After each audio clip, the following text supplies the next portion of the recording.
હું આમ આદમી પાર્ટી રાજકોટ શહેર પ્રમુખ દિનેશ જોશી આજે કમિશનર સાહેબને આવેદનપત્ર દેવા માટે આવ્યા છીએ કે રાજકોટ પોલીસ પ્રજાની સામે સિંધમ બને છે અને ગુનેગારોની સામે ચિંગમ હોય છે અને જે ગુનો કરે છે એને કઈ કરતા નથી। રાજકોટમાં દારૂ આટલો હોય છે, કાયદો વ્યવસ્થા કથળી ગઈ છે, જે કરવાનું છે એ નથી કરતા। શું રાત્રિ બજાર બંધ કરવાથી આ બધું થઈ જશે? છેલ્લા 3-4 દિવસથી પોલીસ એક્શન મોડમાં આવી છે।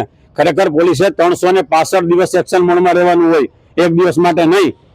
જે આ પ્રજાને ખોટી હેરાન કરે છે, લાકડી લઈને ઉતરી પડે, બિચારા ચા નાસ્તો કરતા હોય, જે ગુનેગાર નથી, જે દારૂ નથી પીતા, એવાને તમે લાકડીઓ મારો છો। મારી માંગણી છે, પોલીસ સ્ટેશને નેતા હોય ને એની ચાપલુસી કરે છે અને એના વહીવટમાં જ પડ્યા હોય છે, એટલા ગુના બને છે। રાજકોટમાં દારૂ ક્યાંથી આવે છે? 4 દિવસમાં ક્યાં ગુનેગાર પકડાના? હું તમને કહું, લુખા તત્વોની સામે આ કઈ કરી નથી શકતી પોલીસ।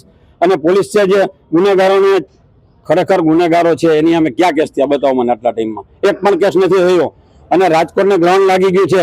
રાજકોટની તાસીર પોલીસ જાણે છે કે રાત્રે લોકો ફરતા હોય, રાત્રે કામ ધંધેથી આવ્યા હોય તો નાસ્તો પાણી કરવા નીકળ્યા હોય, નાના વેપારીઓ જે છે એ બિચારા પોતાનું પેટીયું રડવા માટે 6-7 વાગ્યા પછી તો આવતા હોય છે અને 10-11 વાગ્યા પહેલા તો તમે બંધ કરાવો તો નાના વેપારી શું કરશે? અમારી માંગણી છે કે રાત્રિ બજાર છે ચાલુ રહેવી જોઈએ। તમે ખરેખર નથી કાયદો વ્યવસ્થા જાળવી શકતા તો તમે દીવાની દાજે કોડિયાને શા માટે બડકા ભરો છો? તમે લોકો કેમ કઈ નથી કરી શકતા? તમે નિષ્ફળ ગયા છો। રાજકોટ પોલીસ ખરેખર દારૂ ક્યાંથી આવે છે, ક્યાં ક્યાં ખાતાના માણસો એમાં સંડોવાયેલા છે। તમને કહું, નિવૃત્ત પોલીસમેન છે એ પણ આની હારે ધંધો કરે છે, અમને ખ્યાલ છે કે આ વિસ્તારમાં દારૂ નથી મળતો, બધા વિસ્તારમાં દારૂ મળે છે, રાજકોટના 18 રોડમાં મળે છે।